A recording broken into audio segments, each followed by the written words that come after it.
Guys, I've been crushing it. I've been killing it. Your boys got shredded in the past 75 days. And then I made a mistake. As soon as I finished my program, I had some bourbons. Some people warned me not to. They said that alcohol is poison at any dose. Turns out they were right. I had bourbons 2 days in a row. And your boy's been sick as a dog. I don't know if I caught COVID from that lady at the nursing home. I don't know where it came from, but the alcohol definitely had something to do with it. So reality is punishing me, telling me to get back on track, quit fucking around. So I brought in someone to help me just do that. Welcome, Terry Butchart, Silverback Nutrition. Hey, Timmy. Hey, I didn't know you got the vid. I wouldn't have done this. I don't want to. Oh, I don't want. Well, to get this. You know what? I don't know what I have, but I'm feeling better today. It's been like 2 or 3 days of feeling miserable. And yeah, man, I got like all my nutrition clients right now. They're all banged up. They're all like been sick for a week. Super unmotivated. Can't eat anything. Can't keep anything down. So there's definitely something going around right now. So I'm not sure what it is, but I haven't got it. You keep it to yourself. I will. Hopefully I don't computer virus it over to you or something like that. All right. I wanted to have you on because Terry, for those of you who are out there in audience land, is a co-worker. He's a fellow firefighter, and he's very involved in the fitness community. Terry, I see you all over social media, all over North America, competing in CrossFit. And, when you're at work, you can be guaranteed Terry's in the gym. You're in there quite often 2 times a day, hitting it. So tell me a little bit about your fitness journey. Where did it start? How'd you get into CrossFit? Yeah. So, always kind of been an athletic guy, growing up, nothing super elite or anything, kind of swam, played hockey, baseball, ran cross country. And then as I got older, I didn't, I just kind of went to the good life fitness kind of thing, you and I are about the same age, Tim, buys and tries. Yeah. And just kind of hit the thing. And then when I got into emergency services, so, nearly 20 years ago is kind of when I really upped my game, I guess, in terms of fitness level and stuff like that. Had to be in decent shape to get into the profession. Wanted to stay in decent shape as a professional firefighter, right, for the community and stuff like that. And kind of through that journey led me to CrossFits. And then there was guys on the job that were already doing it. And I was like, that's stupid. I don't want to do that. That looks like I'm going to hurt myself. I'm too old for that shit. Yeah. And then I ended up getting into it, and I've been doing it for the last 10 years. And then, like you said, it's been an amazing journey. Like it's kept me probably in the best shape of my life. It's kept me in the best shape for, like my peers, my coworkers, the community that you and I serve. And it's given me these incredible opportunities to travel around. And like you said, kind of go around North America. I was just in Phoenix, week and a half ago competing at a pretty elite competition. And, I have the opportunity to make these friendships and get the word out about fitness kind of at the master's level, which is, you and me being 50-year-old guys, it's like, hey, yeah, we're older, but we're still kicking it, man. We're still in the gym. We're still doing it, and we're still pretty functional. So. Yeah, absolutely. Yeah. It's, I had Chad Granger on a little while ago and it's counterintuitive, but as Chad was saying, you got to lift heavy as you get older. It's like, that's what builds up your resilience and protects you. I mean, you and I see day in, day out, we go to these old, frail individuals who should be living their best years. I mean, they're retired now. They're on the home stretch. They should be enjoying life, but they are so feeble and they fall, and then it's over for them, right? They get that hip fracture, they're in the hospital, and they just waste away, and that's the end of their life. And all the research, everything is showing us that lifting heavy and doing these kinds of activities is quality of life. It extends your health span, right? It's not just about how long you live, but also how long you live healthy and able to do the things you like to do. I want to know a little bit more about CrossFit. And guys, I want to get into picking Terry's brain about, because he's not just a CrossFit athlete. He also is a coach, a fitness coach.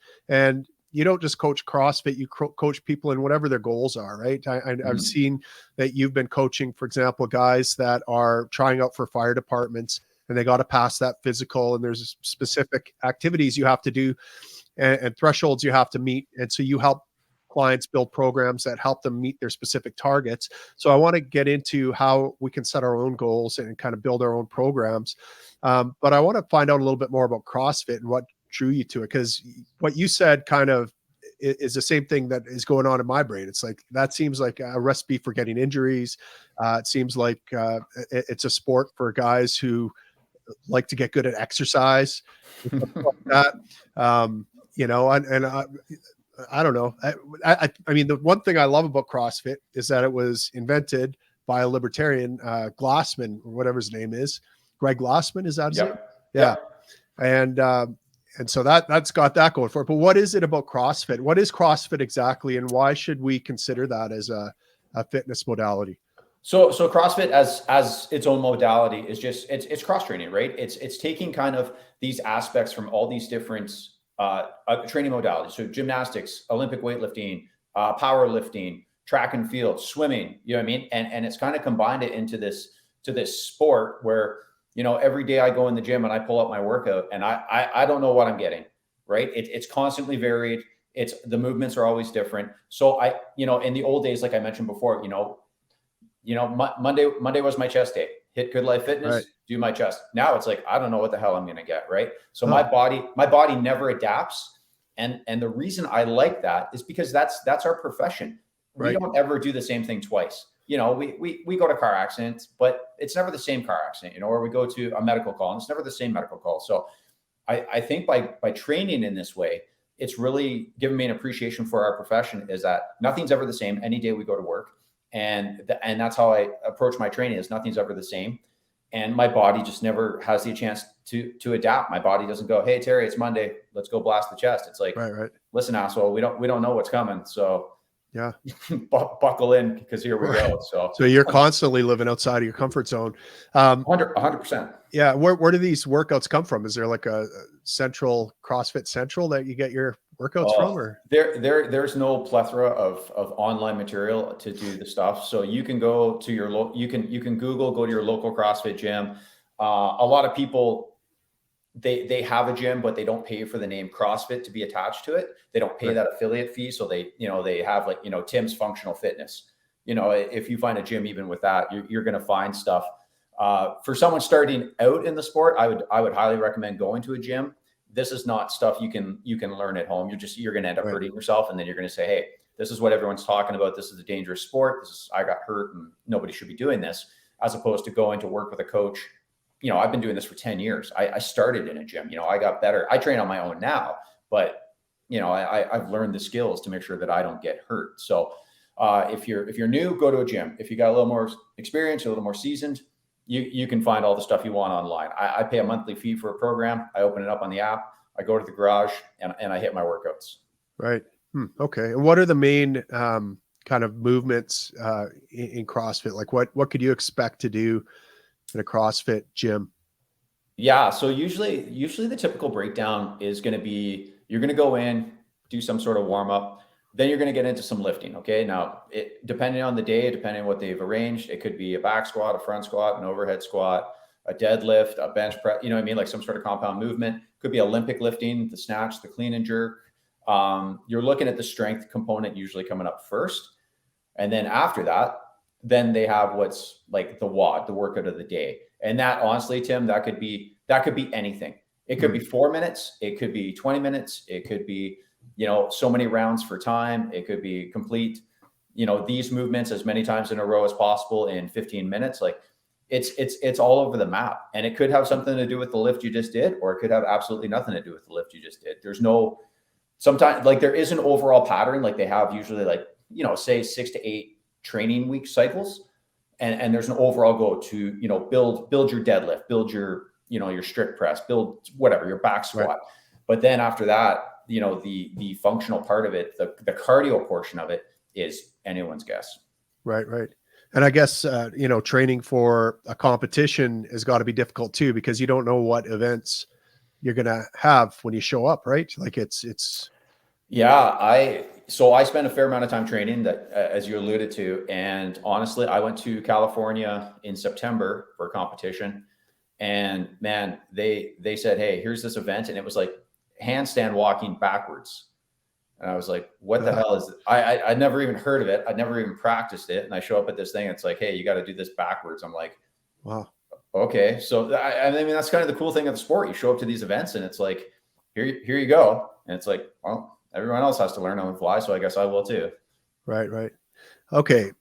You also help people with coaching. You're the owner of Silverback Nutrition. How'd you Mhm. get involved in that, and what's your experience been like coaching people? Yeah, so the Silverback Nutrition came about a couple of years ago. I found in the later years of our lives, we're often referred to as silverbacks, as masters athletes.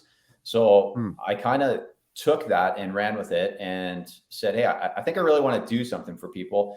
And it kind of started out, I wanted to help people in the fire department with their nutrition and stuff. And then that kind of branched into CrossFit athletes. And then that branched into other people contacting me. So what started out as I was looking to work with older athletes to help them prep for maybe CrossFit competitions and stuff like that, that just kind of evolved organically. And it just, I have one girl I'm helping get ready. She's trying to make the 2028 Olympics in indoor cycling. Oh, I have the kids that are trying to get into the profession as professional firefighters that need to pass, the CPAT, in the southern part of Alberta, or the U of A test here in the northern part. And everyone's got their own goals, but it just blew up into this thing I wasn't expecting it to be. And it's been great. You know what I mean? So I thought I was going to end up working with one clientele, and then it's just branched out. And honestly, that diversity has made me a better coach, because I'm in the books. I'm reading what's latest and greatest thing is. Like, me training a kid to be a firefighter is not the me as me trying to help someone make the Olympics. right. It's very, very different. So it's been fantastic. Silverback's been great, and I'm really glad that I started that company. Right. And it's called nutrition. So obviously you're helping them out with their nutritional plan as Mhm. well as their workout plan. And it's kind of just grown organically, like you said. So what does coaching look like then? How do you help people out? Yeah. So in terms of the nutrition, so there's always the saying, you can't out train a bad diet, right? So Yeah. if you look at the health and fitness pyramid, the founding layer, the base layer of that is nutrition, right? So that's kind of where I took my approach, was like, well, if your nutrition sucks, it doesn't really matter how much you train. It doesn't matter how much you hit the gym. If you're going to go, smash 3 bourbons a day and then hit McDonald's, like, you can't. And and I'm That not. Hey, hurts. Hurts my I'm not. feelings a little bit. I'm not slagging your brother, but the fact is like, if people have certain goals and they want to achieve those goals, so become a firefighter, get to the CrossFit Games, get to the Olympics, whatever it is. I mean, you have to eat healthy to be able to perform in the gym in those training Yeah. sessions to get to where you want to go, right? So that's why it's Silverback Nutrition, not Silverback Nutrition and Fitness. But then that kind of segued into, I started helping kids with the prep for the firefighter physical tests. And I still do that, right? And I still build programs, and I enjoy doing that. And it's usually like a 6-week program. And that's been great, right? The kids have had great results. And I think the downside sometimes of online programming is, I'm giving you a program and I think it'll be successful for you, but I'm not in the gym with you. I can't make you lift the weights. Right. I don't give you drive. Like, you have to have a certain amount of, intestinal fortitude to do these things yourself. Yeah. So people come to you, obviously they already have kind of a goal in mind. What's the key um, to staying motivated, or to getting in there and just being consistent with it? Yeah, you know what? That's really up to the individual. Like I said, it's like, I can't, I wish I wish I owned a gym, to be honest with you. I wish I owned my own space and I could have people come in and train with them and, lead from the front, but I don't, right? I'm an online Right. presence, and that's what I do. And I spend a lot of time on Zoom meetings and FaceTime, and really trying to motivate people and be like, listen, like, you came to me, like, this is where you are, this is where you want to be, like, let's get you there. But at the end of the day, like, it doesn't matter if it's nutrition or fitness. Like, I can give Tim Moen a nutritional plan, Yeah. but it's up to you to follow it, right? Right. I can give you a workout program, and you want to deadlift 600 pounds, right? You're a big, strong guy. I've seen you lift. and I give you the program. But if you don't lift and train, then you're not going to achieve that goal. So ultimately, that person has to look in the mirror and be like, okay, why am I not where I am?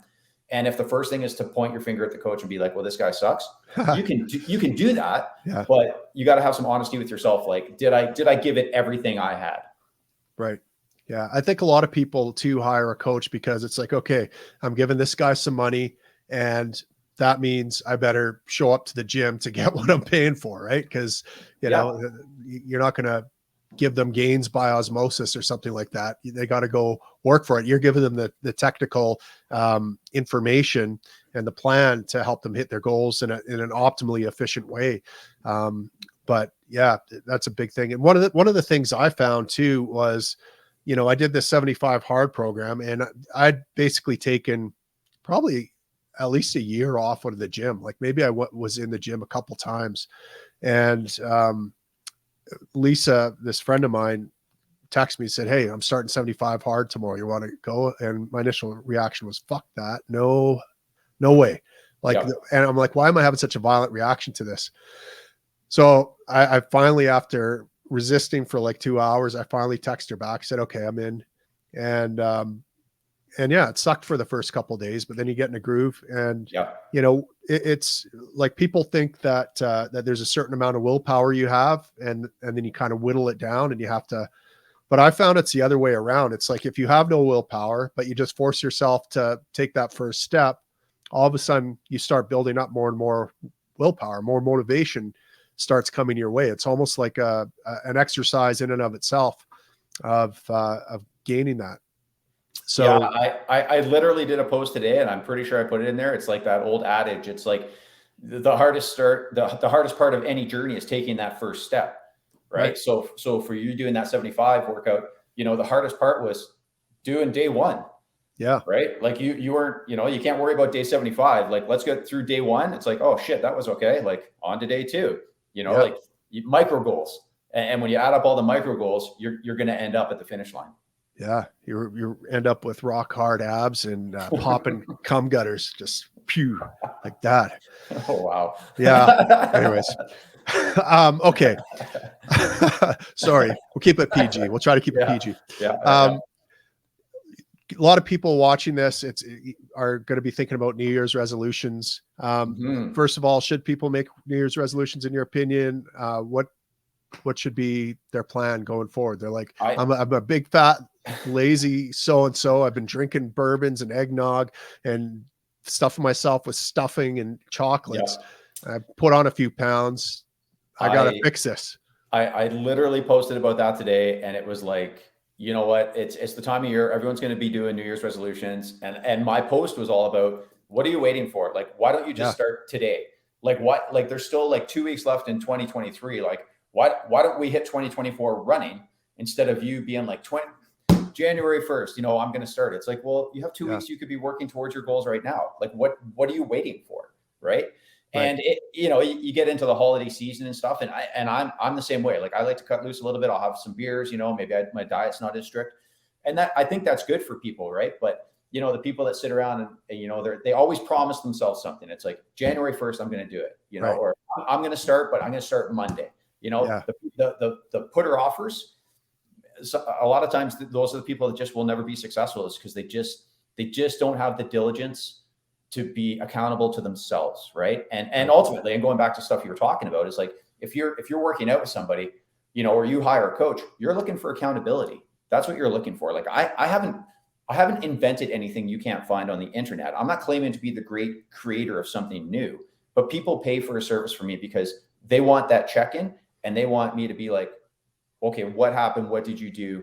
And how are we going to fix this? Right. And they want that accountability, because when you don't have a coach, it's too easy to sit there and be, I'll do it tomorrow. Right. Or I'll do it later. And then tomorrow becomes 3 days, which becomes a week, which becomes a month, and you never get back to it. Right. Well, I know exactly that type of thinking, right? Because it's like, okay, I'll start a new program here, a new mesocycle. after I've got a couple family events coming up. I don't Mhm. want to, I'm going to have to drink alcohol here. I'm going to have some junk food there, go to a movie. I'm not going to go to a movie without having a giant tub of popcorn Absolutely. layered with butter. I mean, obviously, and sprinkled with M&Ms.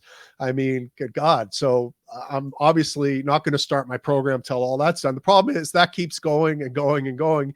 All those opportunities never stop. So Yep. this has been an interesting time for me because it was literally just a spur of the moment text that I got that was like, okay, I got to do something. And it was more my reaction to that test, like my violent fuck you reaction to someone saying, hey, why don't you start tomorrow? That made me go like, why am I so resistant Yep. to starting? Like, why am I going to wait till January 1st when I could literally go to the gym and do something tomorrow? It doesn't have to be, I don't have to break any records. I don't have to like crush myself, but I can do something. I can start, I can take a step. And yeah, I did. And then, just like I said, it kind of builds there. Now all of a sudden I'm Mr. Fitness guy, Mr. Fitness enthusiast till I fall off the wagon again. So how do I not fall off the wagon again, Terry? Yeah. You know what? I find like, number one, I don't want to give people like the idea, like I'm 100% of the time. I'm not. Tim, you and I work together, man. Our favorite thing, Yeah. what's our running joke? Like, where do we love to hit? KFC, baby. KFC, right? Like double down. It's got meat for buns. I mean, yeah, what's not to love about that? If we're working together, like we're hitting KFC, that's something you and I love, right? Maybe it's a Gen X thing. I don't know. But I really subscribe to the 80-20 rule. So it's like, if you give me diligence 80% of the time, the other 20% of the time, go do your family functions, go do Christmas, go do, there's a wedding. I don't care. Have your 3 bourbons. It doesn't matter to me, but you give me 80%, I'm going to give you results, right? Yeah. So those results is what keeps you going. So the question was, how do you maintain forward momentum in this sphere? It's like results, right? When people step on a scale and they're like, holy shit, I'm down 5 pounds, that motivates them to keep going, right? Or conversely, you're trying to put on size, you're trying to be a power lifter, you're trying to move more weight. It's like, yeah, I'm up, right? Or you look in the mirror and it's like, holy shit, like I've never seen, these abs before, or some sort of definition. And we're all vain in some way. But these are the markers that keep us going. We like how we look in the mirror. We like the compliments from people saying, hey, you look good, you look thinner, you look muscular. You know what I mean? And that's the stuff that drives us to keep going forward, right? That's the everyday person. If you're an athlete, you have your own drive. You have the internal drive to keep going, right? Because you're trying to compete in some sort of sport. Right. Okay. So, I'm a Tim Moen show listener. So, I'm a pretty sharp cookie. I'm above average in terms of people.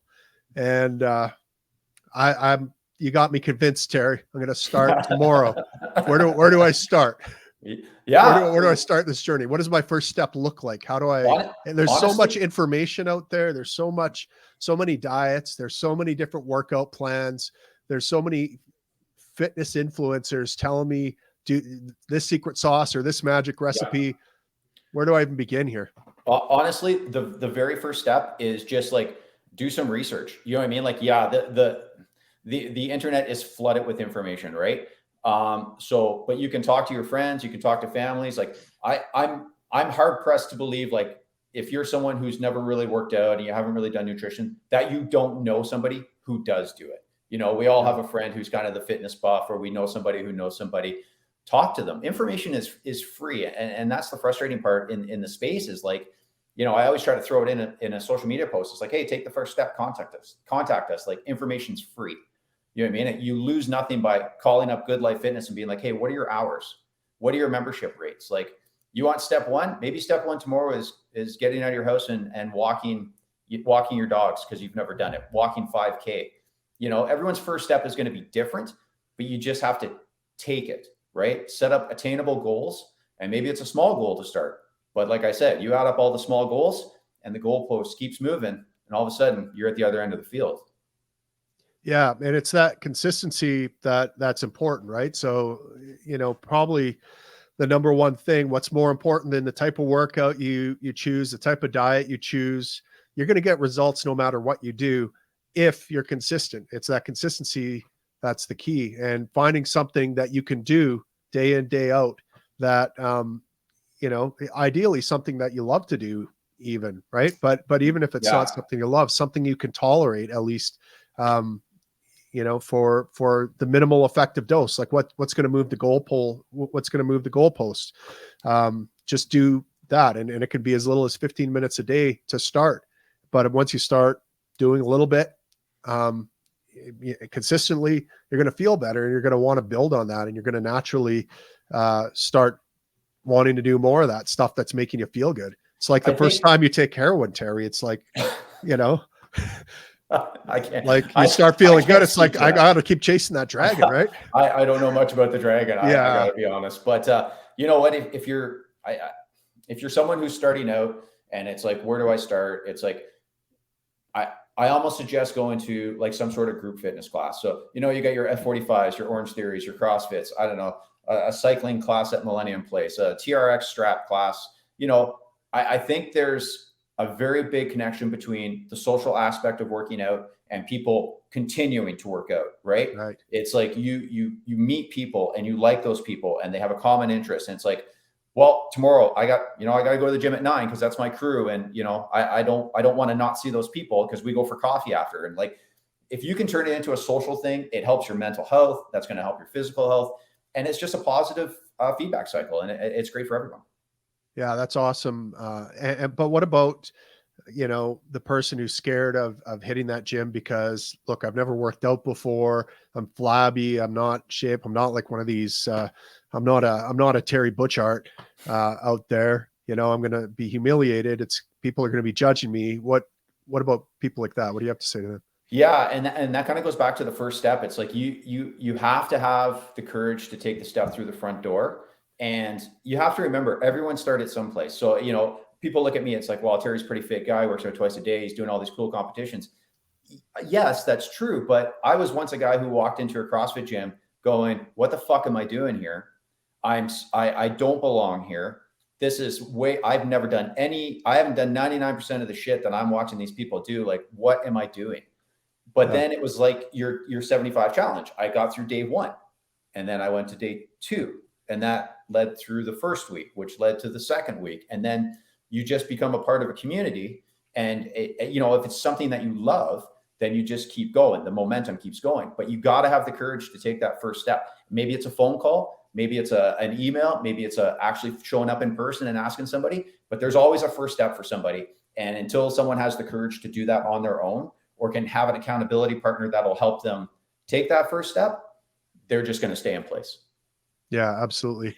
Yeah. And I mean, you know, gym culture, I find is not the judgmental place that a lot of people think it is, right? Like you said, everyone who's there took that first step at one point. They were feeling inferior. They were feeling like they're bottom of the pole because frankly, they were at the bottom of the pole when it came to that.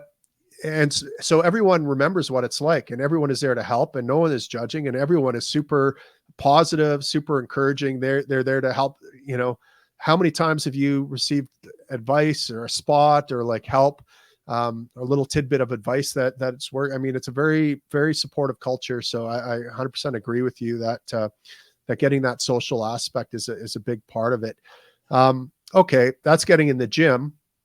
What about in terms of eating? Like, do I, you know, how am I, if I'm trying to make some positive change here, what are some things I can do with my diet that are going to get me? Sure. So, you know, there's people out there, intuitive eaters, we'll call them, right? Or visual eaters, right? And you don't necessarily have to hire someone like me who's a nutrition coach. Okay. You can do research on yourself. Like I say, my job basically comes down to accountability. But if you're someone who's starting out, it's like, okay, well, I don't know what to eat. I don't know how to eat. It's like, you know what? Look at your plate, divide it into 4 quarters and be like, 1/4 of this plate needs to be some sort of protein. 1/4 of this plate needs to be some sort of carb. So potatoes, rice, take your pick, right? Sweet potatoes, whatever. The other half, give me some leafy greens. Give me some, you know, some sort of salad, a little bit of dressing. There you go. There's a healthy meal, right? Make it what you want. You like tuna? Eat tuna. You like chicken? Eat chicken. You want, you know, lean ground turkey? Fry it up, you know, make it into something. But if you don't know where to start, there's a good place to start. Quarter, half. And it'll get you at least moving in the right direction. Yeah. One of the things I found too is that, once you start being more active, you start looking at food as fuel almost, Mhm. rather than as, something to give you mouth orgasms or something like that. You know what I mean? It's not, it's like, okay, I'm doing a heavy lift tomorrow in the gym, and I did a heavy lift today in the gym, and what I put in my body now is going to determine whether those workouts are successful or not. Like whether I've repaired my muscles and I'm Mhm. building and getting actual gains from the gym is going to determine how much protein, the quality of protein and the quality of carbs and that sort of thing I'm putting in my body. So now that the stakes are up on the food I put in my body, this is a Ferrari, baby. It takes, high quality petrol, right? Yep. And then I got to make sure that, I'm going to have enough energy for my lift tomorrow. So that means, I'm going to have some for myself, have some carbs in my system, Yep. and not too much, but not too little. And so you start thinking about food and your meals and the timing of your meals around how is this going to serve my body and how I feel and what I'm able to do with it.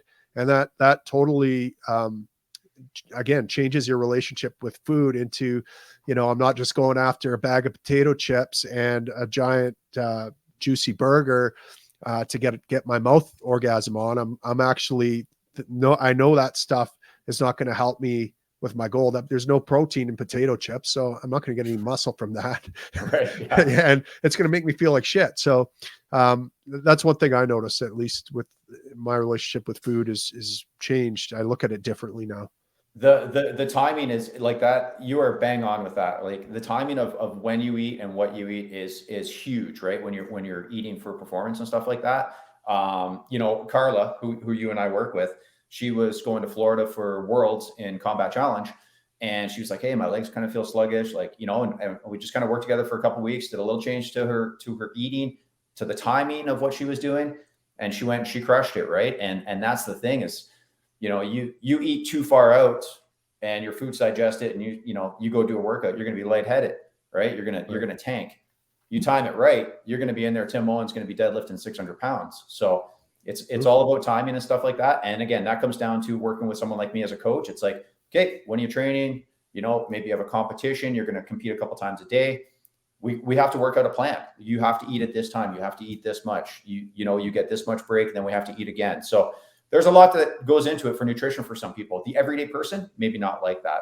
Yeah. But conversely, you also have like, the shift workers like you and I, where it's like, you may not get to eat at all.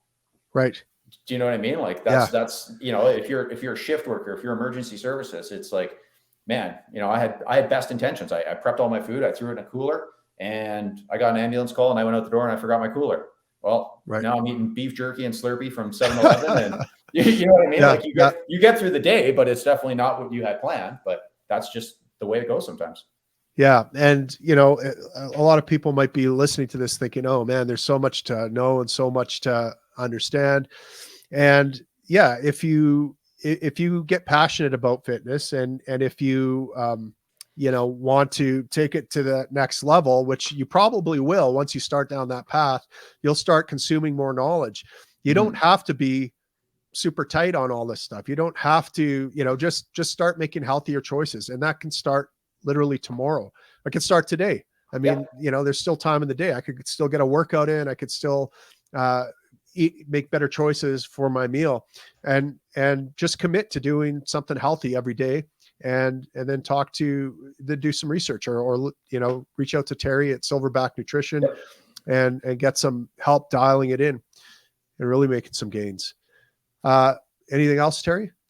No, I just, like I said, I think, of everything we've talked about, I think that the most crucial thing is that step one, taking that first step. Yeah. It doesn't matter. It could literally be the first step in your journey could literally be throwing on your boots, your winter coat and walking around the block because you've never done it. You know what I mean? Like, right. We are all different shapes and sizes. And you alluded to it earlier in the conversation. It's like, what am I capable of at this point? Maybe a year from now, you're capable of more, but right now, what am I truly capable of? Be realistic with your goals, but reach out to people. And if you find accountability is what you're lacking, then reach out, whether it's someone like me or someone like you. I mean, I don't know how much coaching you do, but I've seen you lift and you're proficient in what you do. It's like, ask Tim Moen. Like he knows what he's doing. There's lots of people that can help. You just got to be willing to ask them. Yeah, absolutely. Yeah, exactly. Audience, start today if you can. Just do something. Go for an extra long walk, break out into a jog every now and then. I didn't crush myself when I got back in the gym. I didn't, push myself to the limit. I eased back into it. I just wanted to build up that habit. And, if you just do a little bit, commit to doing something every day when it comes to fitness and diet, you'll start to make improvements. You'll start to feel better, and you'll start to want to do even more of that stuff because you want more of that heroin. It's like, it feels good, right? Chasing the dragon. Anyways, listen, folks, I'm going to put Terry's information down below. If you want to reach out to Coach Terry and Silverback Nutrition and have them help you, like I say, if you're thinking about it and you're thinking about doing it in the new year, no, do it tomorrow. Call Terry tomorrow, reach out to him, make that first step, just do it. Don't hold yourself back. Terry, thanks for coming on the Tim Moen Show and sharing some of your knowledge. Maybe one of these days we'll have you on for a live stream so people can ask questions in real time, and absolutely go that way. But appreciate you coming on. Thanks, Tim. I appreciate it. Anytime, buddy. Awesome.